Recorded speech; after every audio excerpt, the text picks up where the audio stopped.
आचार्य जी, आप हमें धर्म के बारे में बताते हैं और बहुत सी ऐसी बातें हैं जो शायद आप ना बताते तो पता भी नहीं चलती, समझ भी नहीं आती अपने आप। पर आपको देखकर कभी ऐसा नहीं लगता कि आप कोई धर्मगुरु हैं। तो लोग इसको समझ नहीं पाते कि ऐसा क्यों है। आपको धर्म गुरु चाहिए नहीं, आपको संस्कृति गुरु चाहिए, जो आपको कल्चर सिखाता हो और आपके मन में जो पुरखों का कल्चर है उसी की छवि के अनुसार चलता हो। दिक्कत बस ये है, वैसा मैं कर सकता हूं, आपके सामने आने के लिए मैं उस तरह का आचरण व्यवहार कर सकता हूं, कपड़ा लत्ता वेशभूषा वो सब करा जा सकता है। दिक्कत बस ये है कि वो अगर मैं करता हूं तो मैं आपको यही संदेश दे रहा हूं कि आप जैसे चल रहे हैं बिल्कुल ठीक चल रहे हैं। आप इतने ठीक चल रहे हैं कि मैं भी आप ही के अनुसार चल रहा हूं। ये मैं भला करूंगा आपके साथ।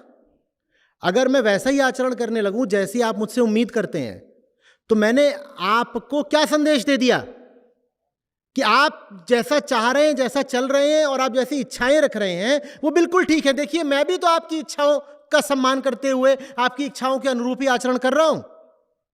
और अगर मैंने आपको ये बता दिया कि आप जैसे चल रहे हैं बिल्कुल ठीक चल रहे हैं तो फिर आपको कुछ बदलने की जरूरत ही नहीं, और आपको बदलने की जरूरत नहीं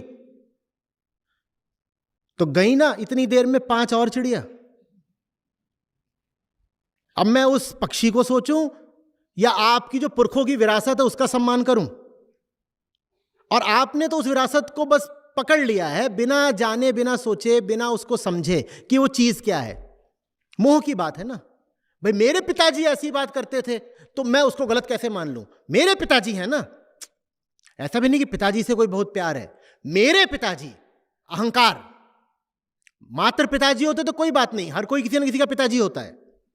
मेरे पिताजी, मेरे अपने व्यक्तिगत अहंकार की बात है। तो मेरे पिताजी किसी प्रथा का पालन करते थे, किसी संस्कृति पे चलते थे, मैं उसको गलत कैसे मान सकता हूं? तो क्या करा जाए फिर इसमें? आप जैसे जी रहे हैं, आप जैसे चल रहे हैं वो बहुत बहुत घातक है आपके लिए, आपके ही परिवार के लिए, जिनसे आप प्यार करते हैं उनके लिए भी, जिनको आप नहीं जानते हैं उनके लिए भी। ऊपर से ये प्रयास तो बिल्कुल ही मत करिए कि आप जिस चीज को सही समझते हैं मैं भी उसको ही सही समझूं, कि आप जिस तरीके का व्यवहार और आचरण करते हैं मैं भी वैसा ही आचरण करने लगूं। मैं आपसे बार बार बोलता हूं, अपने जीवन को सत्य के अतिरिक्त किसी से प्रभावित मत होने देना, किसी का गुलाम मत बन जाना। लेकिन कहीं ना कहीं आप में उम्मीद होती है कि मैं आपका गुलाम बन जाऊं, कि आपकी जो उम्मीदें हैं मैं उनका पालन करना शुरू कर दूं। धर्मगुरु की आपके मन में होगी कोई छवि। मैंने कब कहा मुझे उस छवि का पालन करना है? कतई नहीं करना है। मुझे अगर छवियों पर और प्रथाओं और परंपराओं पर ही चलना होता तो न तो मैं यूपीएससी को छोड़ता, न मैं कॉर्पोरेट को छोड़ता। वो भी बहुत बड़ी प्रथा है। ये दुनिया में प्रथा है ना। एक बार आपका सिविल सर्विसेज क्लियर हो गया, फिर छोड़ने की प्रथा है क्या कहीं? तो मैंने तोड़ी ना प्रथा। आप कॉर्पोरेट में काम कर रहे हो, उसको छोड़ने की प्रथा है कहीं? तो मैंने तोड़ी ना प्रथा। जब मैं सदा से प्रथा भंजक रहा हूं तो आज मैं आपकी उम्मीदों का पालन करने लग जाऊं, क्या ये आपके लिए भी हितकर है? मैं वैसे ही हो जाऊं जैसे आप हैं, मैं वैसे ही चलने लगूं जैसे आप चलते हैं, तो क्या ये आपके लिए भी सही है? लेकिन आप ये समझेंगे नहीं, क्योंकि अहंकारी कभी समझ नहीं पाता। आपने पहले ही सोच रखा है कि सत्य एक विशिष्ट किस्म का होता है और वो विशिष्ट किस्म आपको पता है, मुझे पता है, मुझे पता है। और जो कोई वैसा नहीं चलेगा मैं उसको घोषित कर दूंगा, ये ठीक नहीं है, ये ठीक नहीं है। तुम्हें क्या पता है? तुम्हें कुछ पता है? मैं धर्मगुरु ऐसा नहीं दिखता। आप जैसी उम्मीद करते हैं मुझ में वैसा कुछ भी नहीं है। मैंने पूरी अपनी जिंदगी बेहिसाब जी, आउटरेजियसली, और न जी होती वैसे तो आज आपसे ही बातें नहीं कर पा रहा होता। बताइए सही जी है कि गलत जी है? पूरी मेरी जिंदगी का कुल नतीजा यह है कि आज मैं वेदांत को भारत में आगे बढ़ा पा रहा हूं, तो जिंदगी ठीक ही जी होगी ना।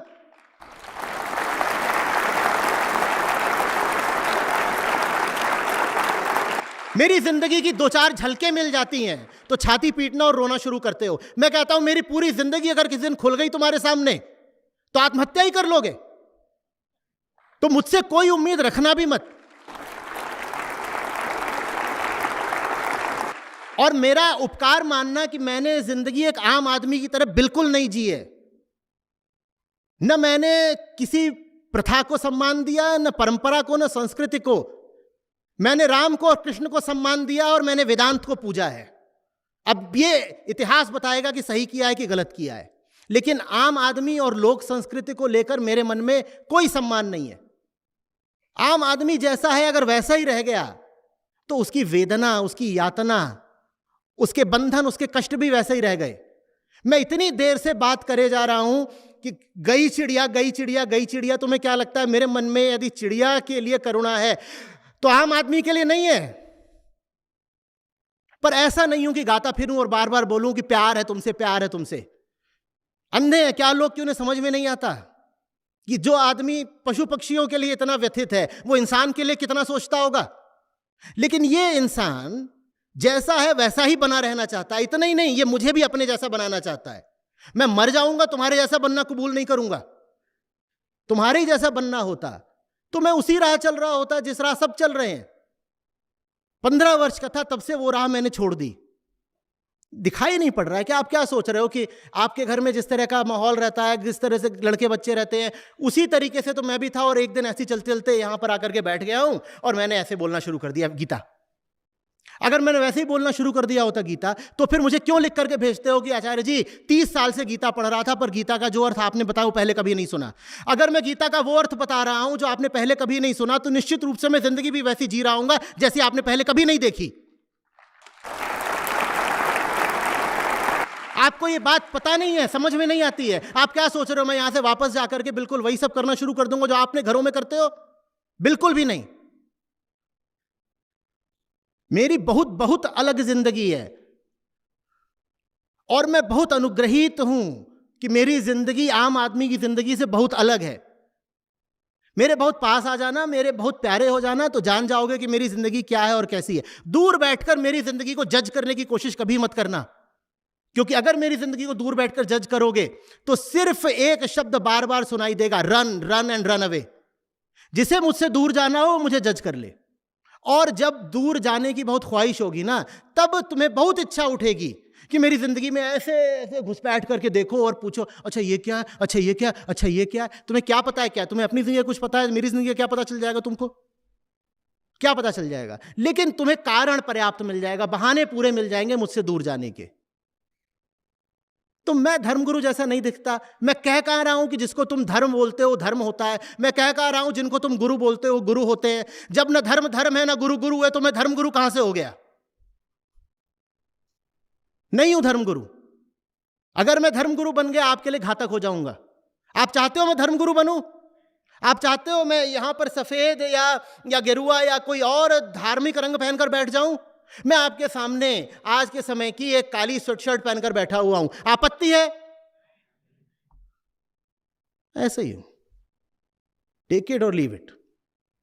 दुनिया के बाजार में बिकने के लिए थोड़ी खड़ा हुआ हूं। बिकना होता तो 25 साल पहले बिक गया होता। अपनी मेरी एक ठसक है। तुमको बार बार सिखाता हूं किसी के आगे झुकना नहीं। तुम्हें यह भ्रम हो कहां से गया कि मैं तुम्हारे ही सामने झुक जाऊंगा?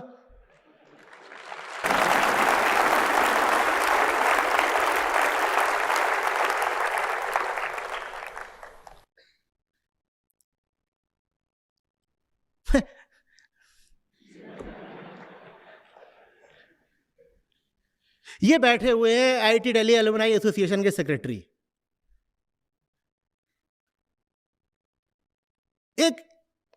एक आईआईटीएन कैसा होता है, उसकी जिंदगी कैसी होती है, 4 साल वो कैसा जिया होता है, जानते हैं। ये पूछो इनसे। उसके बाद तुम चाहते हो कि मैं तुम्हारे आम साधारण तथाकथित सात्विक धर्मगुरुओं जैसा आचरण करूं?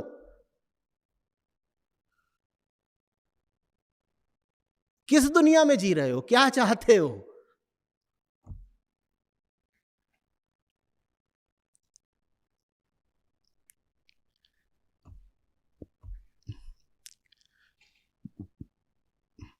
ये सब जो धर्मगुरु कहलाते हैं इनसे तो जंग है मेरी।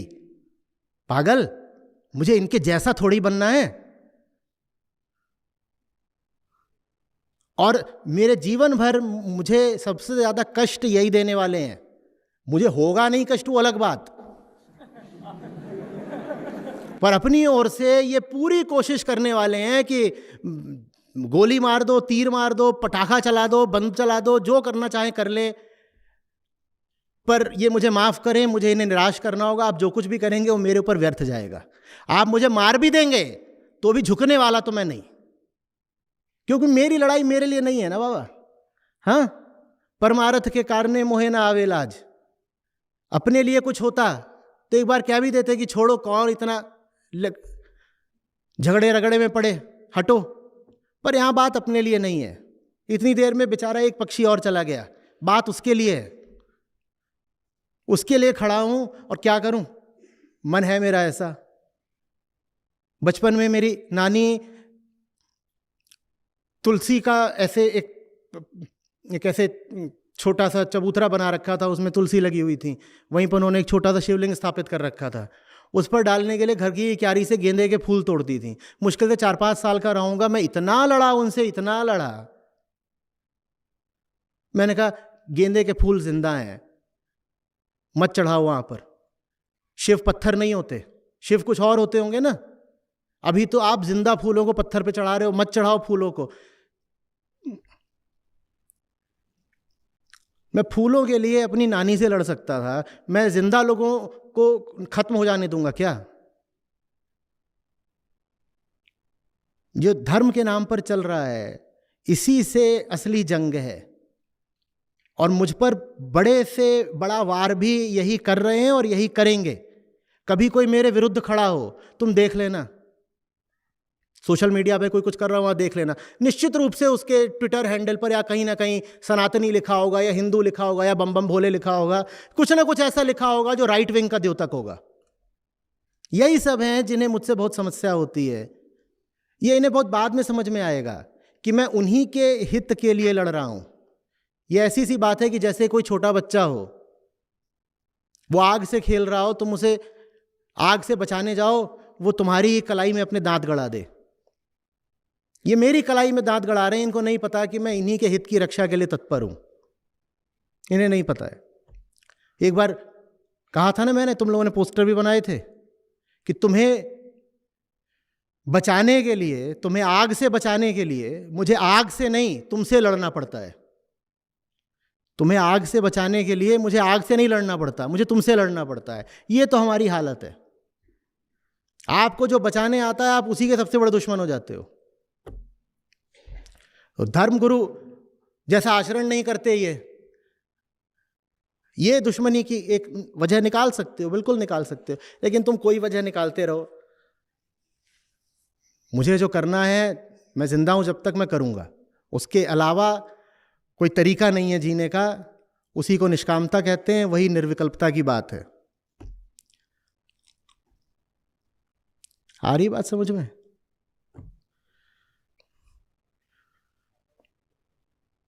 बोलो। आचार्य जी, लेकिन कहीं ना कहीं ये बात भी समझा दी गई है कि यदि आपको धर्म की शिक्षा लेनी है, यदि आपको धर्म के विषय में, गीता के विषय में, उपनिषद के विषय में सुनना है, तो ऐसे लोगों से ही सुनिए जो किसी खास कुल से आते हों या जो किसी खास तरह का आचरण करते हों। तो यहाँ जो लोग बैठे हैं शायद वो इस बात को समझ जाते हो, पर जब वो ये कोशिश करते हैं कि दूसरों को, जो उनके करीबी हैं, उन तक आपकी बात पहुंचाएं, तो उनको इस तरह का बहुत बड़ा एक बैकलैश सा देखने को मिलता है। तो वो अक्सर हिल जाते हैं, समझ नहीं पाते। जो किसी परंपरा से आते हैं, जो किसी मान्य गुरु द्वारा दीक्षित हैं, जाओ ना उनसे पढ़ लो ना उपनिषद और गीता। मैं मना कर रहा हूं क्या? उन्होंने ही, ज्यादातर उन्हीं लोगों ने जो विकृत व्याख्याएं कर दी हैं उपनिषदों और गीता की, उन्हीं को तो साफ करने में हमें इतनी मेहनत करनी पड़ रही है। और मैं नहीं रोक रहा हूं किसी को, यहां जबरन किसको बुलाया गया है। जिनको लगता है कि जो लोग किसी परंपरा या मान्यता या घराने से आते हैं या किसी गुरु द्वारा दीक्षित होते हैं, वो बेहतर हैं, तो जाएं उनके पास, जाएं वहां, देखो क्या होता है, पढ़ लो ना। उनकी किताबें भी उपलब्ध हैं, हमारी भी किताबें उपलब्ध हैं। आंखों तो आंख खोल करके पढ़ लो और तुलना कर लो कि वो क्या बोल गए और हम क्या समझा रहे हैं। और फिर देख लो कि कृष्ण के वक्तव्य के करीब, कृष्ण की मंशा के करीब, कृष्ण के उद्देश्य के निकट वो हैं या हम हैं?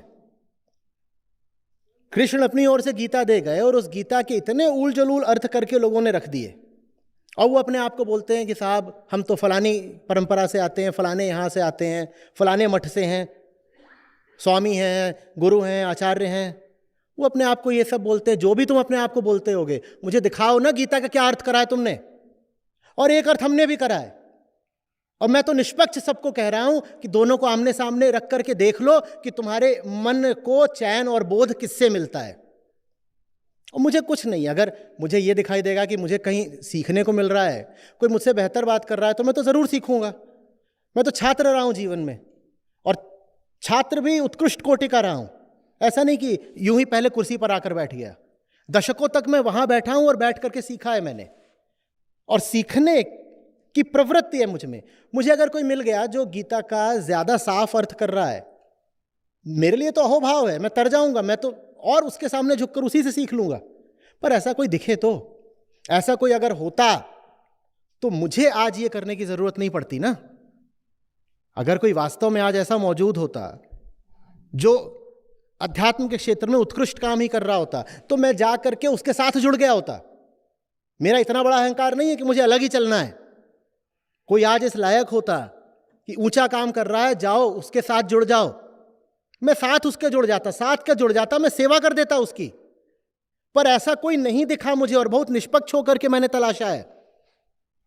मैं 35 की उम्र तक तलाश ही रहा था कि कोई है इस लायक। जब कोई नहीं दिखा तो यह मिशन मुझे अपने ऊपर लेना पड़ा। आज वो कहते हैं कि इनका तो कोई गुरु नहीं है, ये किसी परंपरा से नहीं आते, गुरुओं जैसा आचरण नहीं, धर्मगुरु लगते नहीं। साहब आप तो लगते हो ना धर्मगुरु, तो आप ही धर्म के क्षेत्र में कुछ ऊंचा करके दिखा दो। आप जो कर रहे हो वो तो सामने है, क्या कर रहे हो। देखो क्या हाल कर दिया धर्म का, और देखो क्या कर दिया इस पूरी पृथ्वी का। ये बृहदारण्यक उपनिषद से है बात। मुझे बताओ कितने गुरुजन हैं जो दिवाली पर उपनिषदों की बात कर रहे हैं।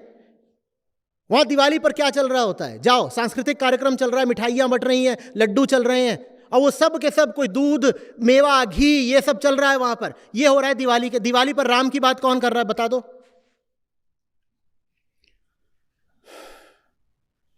मैं भी देखो साधारण ही जैसे सब होते हैं वैसे ही एक इंसान हूं, ठीक है।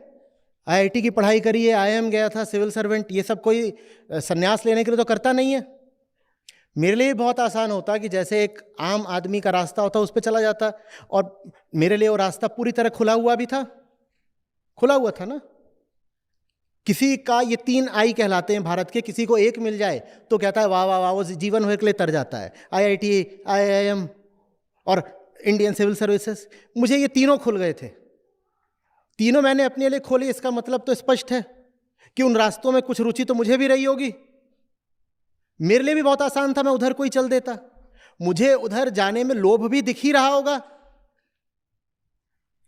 तो मैं क्यों नहीं उधर चला गया। आज भी भीतर कुछ है जो कभी कभी सवाल करता है कि ये क्यों, ये क्यों। मुझे बहुत अच्छा लगेगा कोई और आ जाए, जो काम मैं कर रहा हूं अपने कंधों पे ले ले, मुझे मुक्त कर दे। मैं भी काहे के लिए अपनी जिंदगी लगा रहा हूं। एक तो मैं वो काम कर रहा हूं जो इन धर्मगुरुओं से करा नहीं गया। मैं तुम्हारा काम कर रहा हूं जबकि मैं तुम्हारी कोटि का हूं नहीं। मैं कोई बचपन वाला सन्यासी नहीं हूं कि बचपन में ही चुनई धारण कर दी थी, शिखा कर दी थी और गुरुकुल में भेज दिया गया था। मैं गुरुकुल की पैदाइश नहीं हूं, मैं आम अहमदाबाद की पैदाइश हूं। मुझे यह काम नहीं करना था, मुझे यह काम जबरदस्ती करना पड़ रहा है, क्योंकि जिनके कंधे पर इस काम का दारोमदार था वो सबके सब निखट्टू निकले। उन्होंने धर्म बर्बाद कर दिया, उन्होंने सनातन धारा दूषित कर दी, वो पृथ्वी को खा रहे हैं। मैं उनका काम कर रहा हूं, और मेरा एहसान मानने की जगह मुझ पर आक्षेप कर रहे हैं कि धर्मगुरु जैसे नहीं लगते। भैया, न तो मैंने तुम्हारी परंपराओं में दीक्षा ली है, न तुम्हारी संस्कृति में दीक्षा ली है। मैंने दीक्षा सीधे उपनिषदों से ली है, और मेरे उपनिषदों ने मुझे नहीं कहा है कि आप स्वेटशर्ट नहीं पहन सकते।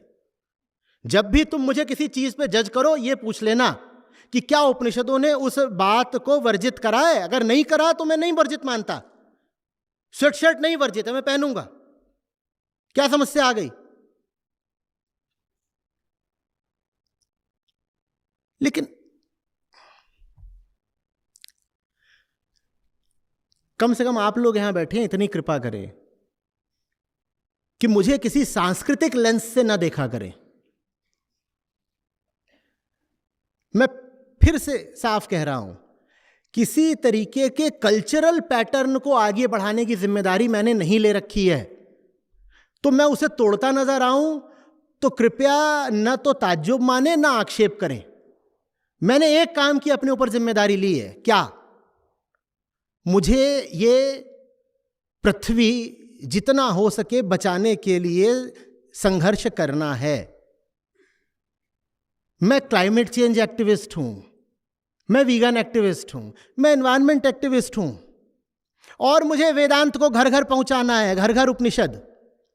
आप वेबसाइट पर जाएंगे, वहां आपको 4 चीजें मिलेंगी कि आचार्य प्रशांत जो कर रहे हैं उसका जमीनी प्रभाव क्या है। वहां पहली बात आपको मिलेगी वेदांत, वहां दूसरी बात मिलेगी कि वो पशु पक्षियों के लिए जान लगा रहे हैं, तीसरी बात आपको मिलेगी कि जो समाज के उपेक्षित वर्ग हैं, जैसे महिलाएं, जैसे दलित, वो उनके लिए सक्रिय हैं, और खासकर नारी सशक्तिकरण में वो बहुत काम करना चाहते हैं। और चौथी चीज आपको मिलेगी कि जो भ्रमित आध्यात्मिक साधक हैं उनको राह पर लाने का काम कर रहे हैं। ये चीज आपको वहां मिलेगी, और ये सालों से लिखी है, मुझे बहुत स्पष्ट है। उसमें आपको कहीं ये नहीं मिलेगा कि आचार्य प्रशांत प्राचीन परंपराओं को आगे बढ़ाने का काम कर रहे हैं।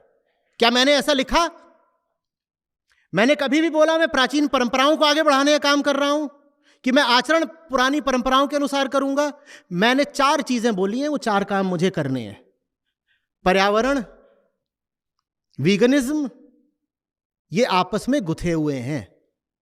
पर्यावरण, वीगनिज्म, क्लाइमेट चेंज, ये आपस में गुथी हुई बातें हैं। इसी में आप 2 चीजें और भी जोड़ सकते हो, एंटीनेटलिज्म और मिनिमलिज्म। ये आपस में एक बात है। तो एक ये मेरा क्षेत्र है काम करने का, एक मेरा काम है वेदांत को घर घर पहुंचाने का, एक मेरा काम है नारी सशक्तिकरण की दिशा में, एक मेरा काम है युवाओं के साथ जिनको जिंदगी के फैसले लेने हैं, और इनके बाद कोई पूछे तो मेरा काम है उनके साथ जो हैं तो आध्यात्मिक साधक ईमानदारी से, पर जो इधर उधर फंस गए और जीवन भर भटकते रहे, और जिनको जो कोर बात है, मूल बात है, वो कभी पता नहीं चली। इसके अलावा मेरा कोई नहीं काम है। तो धर्म गुरु जैसा लगना मेरे एजेंडे में शामिल नहीं है बाबा, अभी से स्पष्ट, और पहले भी बहुत बार बोला है। इसके आगे मेरे पास एक प्रश्न और था, वो बहुत हद तक महिलाओं से जुड़ा हुआ था, क्योंकि आपके काम का यदि मैं देख रहा हूँ, सिर्फ यदि मैं बात जो कर रहा हूँ, आंकलन जो कर रहा हूँ, वो यूट्यूब के कमेंट्स या जिस तरह के स्टोरीज हमारे पास पहुँचती हैं संस्था के पास, तो मैं देखता हूँ उसमें बहुत बड़ा वर्ग है महिलाओं का, जो इस बारे में बात करते हैं कि जिस तरह बेबाक होकर आपने महिलाओं को स्वावलंबी होने का संदेश दिया है, वो शायद आज से पहले किसी और ने नहीं दिया है। तो वो एक बात के लिए और पूछती हैं कि जैसे मैं आज यहाँ पे भी देख रहा हूँ, तो आप पाएंगे कि महिलाएं हैं, पर पुरुषों की मात्रा में महिलाएं थोड़ी कम हैं संख्या में। उसी तरह से यदि हम अपने YouTube चैनल पे भी देखते हैं, तो वहां पे भी 75% और 25% का अंतर रहता है। तो कहीं ना कहीं वो पाती हैं कि उनके लिए अपने इनर डेवलपमेंट पे काम करना थोड़ा मुश्किल पड़ता है। तो ऐसे क्या तरीके हो सकते हैं, या ऐसी कौन सी राह है जिसके माध्यम से वो अपने आंतरिक डेवलपमेंट के लिए काम कर सकते हैं? देखो, बार बार बोलता हूं ना, मजबूरी जैसी, विवशता जैसी कोई चीज नहीं होती। अगर किसी का शोषण होता है तो उसकी मर्जी से होता है, मजबूरी से नहीं होता। मैं महिलाओं के पक्ष में काम कर रहा हूं, तो महिलाएं ही मुझे नहीं सुनना चाहेंगी, इसीलिए तो उनकी संख्या तुमको कम दिखती है, 1/4 ही दिखती है। अगर वो अपने हित के लिए तत्पर ही होती तो मुझे उनके लिए काम क्यों करना पड़ता? वो अपना हित नहीं चाहती, महिलाएं खुद अपना अहित करती आई हैं। जिस भी व्यक्ति का, स्त्री हो, पुरुष हो, बड़ा हो, बूढ़ा हो, आज तक अहित हुआ है, उस अहित में उस व्यक्ति का भी अपना पूरा योगदान रहा है। अगर वो व्यक्ति कह ही दे कि मुझे अपना अहित अब नहीं करना, तो उसको बहुत ज्यादा फिर सहायता की जरूरत पड़ेगी ही नहीं। और ये बड़ी से बड़ी रोचक बात है, हाँ, ये त्रासद बात है पर रुचिकर भी है, कि आप जिसकी मदद करना चाहोगे उसकी आप इसीलिए मदद करना चाहोगे क्योंकि वो कमजोर और भ्रमित है। पर चूंकि वो कमजोर और भ्रमित है, इसीलिए मदद करने वाले हाथ कोई काटेगा। अगर वो भ्रमित ना होता तो उसको मदद की जरूरत ही क्यों पड़ती? और चूंकि वो भ्रमित है, इसीलिए जो उसकी मदद करने आएगा वो उसी पर आक्रमण करेगा, या आक्रमण नहीं करेगा तो कम से कम उससे दूर दूर रहेगा, दूरी बनाएगा, कहेगा ये मेरा दुश्मन है, ये मेरा दुश्मन है। बात मैं धर्म की करता हूं, और सबसे ज्यादा मुझ पर आक्रमण तथा कथित धार्मिक लोग ही करते हैं। उनको धर्म का मतलब पता होता तो मुझे उनकी मदद करने की जरूरत क्यों पड़ती। अस्पताल में बहुत आसान होता है, वहां पर स्थूल बीमारी का इलाज होता है ना। स्थूल बीमारी में आप डायग्नोज करके दिखा सकते हो कि भाई तुम बीमार हो, स्थूल बीमारी में आप दिखा सकते हो कि तो वहां पर जो रोगी है उसकी सहमति से इलाज हो जाता है। मैं जिस बीमारी का इलाज कर रहा हूं उसमें डायग्नोसिस करके दिखा पाना बड़ा मुश्किल होता है कि आप बीमार हो। वहां पर तो बस आपकी ईमानदारी ही आपसे स्वीकार करवा सकती है कि आप बीमार हो, वरना आप जीवन भर कह सकते हो नहीं मैं तो ठीक हूं, happy, I am so good. कोई मिलता है तो पूछता है तो आप यही तो बोलते हो, चंगा, I am well, doing fine, यही सब तो बोलते हो। लेकिन आपको अगर दिखा दिया जाए आपके डायग्नोसिस में कि आपको कैंसर है, तो आप नहीं बोलोगे आई एम चंगा, ऑफ डूइंग फाइन, तब नहीं बोलोगे ना, सब बढ़िया सी, तब तो नहीं बोलते, तब नहीं बोलोगे ना। आंतरिक बीमारी को हम कभी मानते ही नहीं कि हम बीमार हैं, तो फिर जब कोई इलाज करना चाहता है आपकी आंतरिक बीमारी का, तो आप उसका बहुत विरोध करते हो। आप कहते हो मैं बीमार नहीं हूं, ये जबरदस्ती मेरा इलाज कर रहा है, जरूर ये मुझे लूटना चाहता है। मैं बीमार नहीं हूं और ये बार बार मुझे बीमार बोल बोल कर मुझे बीमार करे दे रहा है। ये दिक्कत आती है अध्यात्म के क्षेत्र के चिकित्सक को। वो जब आपका इलाज करेगा तो आप उसे मारने को दौड़ोगे, क्योंकि आपको अपनी बीमारी का पता ही नहीं है। धर्म का इलाज करूंगा मैं, मुझे सबसे ज्यादा धार्मिक लोग मारने दौड़ेंगे, उनको अपनी बीमारी का पता नहीं है। दूसरा, उनके धंधे पर चोट पड़ रही है। आप किसी को अस्पताल में एडमिट कर लो, उसकी दुकान चलनी तो बंद हो जाएगी ना बेचारे की, अब गल्ले पे कौन बैठेगा। वैसे ही अध्यात्म का अस्पताल होता है, जैसे ही आपने किसी को बोला आप तेरा उपचार होगा, उसके धंधे पे चोट पड़ जाती है। उदाहरण के लिए, धर्म के पूरे कारोबार में दूध का बहुत बड़ा रोल है, और मैं बोल रहा हूं कि आज बड़ी से बड़ी धार्मिकता यह है कि तुम ये दूध वगैरह छोड़ दो, मांस तो छोड़ो ही छोड़ो, तुम दूध भी छोड़ दो। अब ये जितने हैं जो धर्म के नाम पर दूध का काम कर रहे हैं, उनको बड़ा गुस्सा आता है, ये क्या हो गया। मैं कहता हूं ये जो तुम व्यर्थ का कर्मकांड कर रहे हो उससे कुछ हासिल नहीं होता, और न जाने कितने पंडितों के घर इसी में चल रहे हैं फालतू का कर्मकांड करके, उन्हें बहुत क्रोध आता है। बात सिर्फ मान्यता पर चोट पड़ने की भी नहीं है, मैं जो कह रहा हूं उससे बड़े बड़े उद्योगों के पेट पर लात पड़ रही है और छोटी छोटी दुकानों पर भी। तो उन सब का विरोध करना स्वाभाविक ही है, वो करेंगे, पूरा विरोध करेंगे। दुख की बात है, अफसोस की बात है, हम अपनी ओर से लेकिन जो बोलना चाहते हैं उसकी कोशिश करते रहेंगे। आशा यही है कि सुनेंगे, समझेंगे।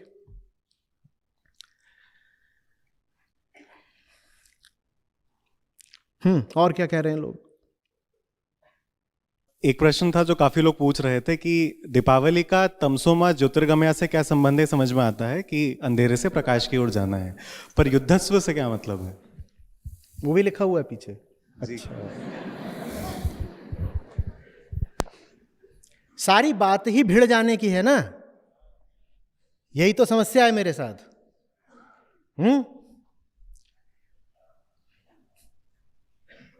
एक दफे बोला था ना कि सांड की तरह जीते हैं और बैल की तरह काम करते हैं। भिड़े बिना तो बात बनेगी नहीं।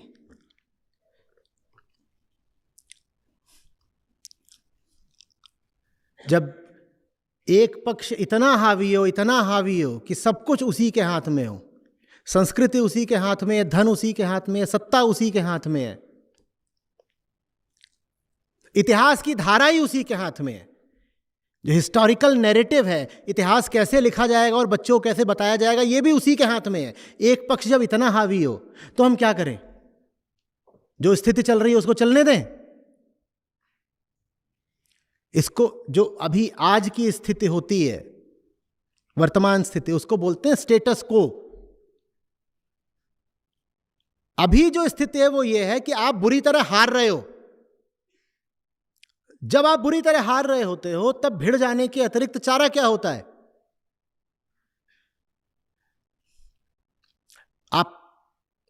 आप फुटबॉल खेल रहे हो और 10 मिनट बचे हैं मैच में और आप 5 गोल से पीछे हो, तो क्या करें? डिफेंड करें? क्या करें? तो इस पृथ्वी के पास भी 10 ही मिनट बचे हैं, अब 10 मिनट भी नहीं बचे। कोई पूछता है ना कि when was the right time for climate action, तो जवाब दिया जाता है 20 ईयर्स एगो। 20 साल पहले वो तारीख बीत चुकी है जो क्लाइमेट एक्शन की डेडलाइन थी, जो अंतिम तिथि थी, जिस तिथि तक आपको क्लाइमेट के बारे में कुछ कर लेना चाहिए था, वो तिथि कब के बीत गई। अब तो वो फीडबैक लूप शुरू हो चुके हैं जिनकी बात करी मैंने। तो फुटबॉल में तो फिर भी मैं कहूंगा कि 10 ही मिनट बचे हैं, भिड़ जाओ, वो तो बात समझ में आती है। यहां तो आप लड़ाई हार गए, अब क्या करूं? शांति से बैठा रहूं? धर्मगुरु कहलाऊं?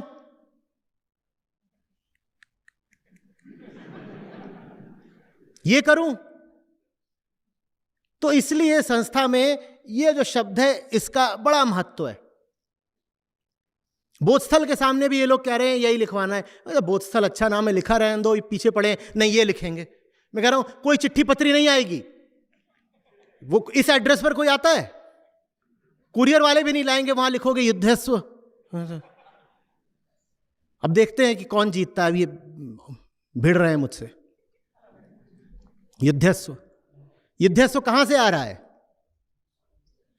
कहां? गीता में कौन कौन अपने साथ है भाई? गीता में अब बाकी लोग गीता में भी साथ नहीं है। तुम गीता के साथ नहीं हो तो मेरे साथ नहीं हो बाबा। मैं कोई व्यक्ति नहीं हूं, ना मुझे व्यक्तिगत तौर पर संबंध बनाने हैं। मैं गीता का प्रतिनिधि हूं। तुम गीता के साथ हो तो मेरे साथ हो, नहीं तो नहीं हो। तो कौन से श्लोक से आ रहा है ये कौन बताएगा? जो गीता वाले हैं वो तो बताएं। अरे श्लोक संख्या नहीं चाहिए, आप श्लोक का बस उतना अंश उद्धृत कर दीजिए। कौन करेगा? और किसी ने नहीं करा तो मैं अभी उठ के जा रहा हूं। जाना तो है ही वैसे।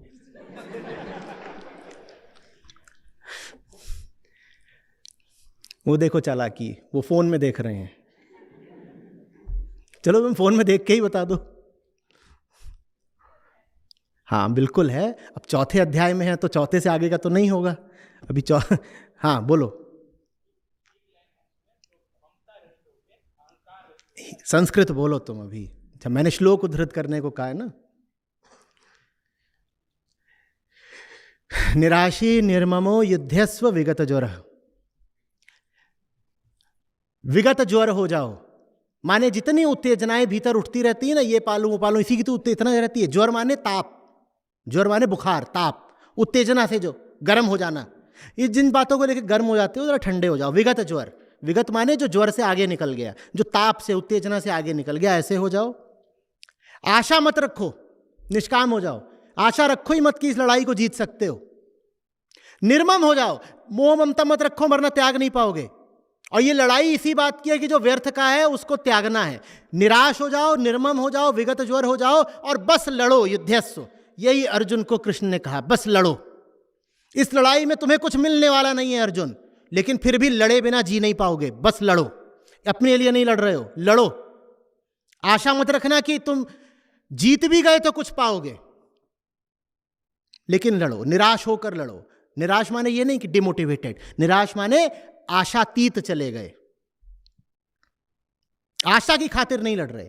आशा तो हमेशा कामना मूलक होती है, कुछ मिलेगा इस बात की आशा। आशा नहीं है, धर्म है लड़ना, इसलिए लड़ रहे हैं। लड़ो, पाने के लिए नहीं लड़ रहे। रण ही जीवन है इसलिए लड़ रहे हैं। लड़ो और चोट खाओ तो शिकायत करने मत आना।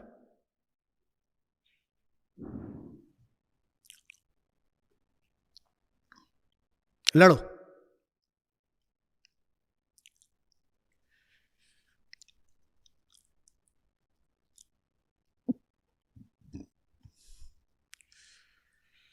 जो लड़ सकते हो उनको मैं आमंत्रित भी कर रहा हूं।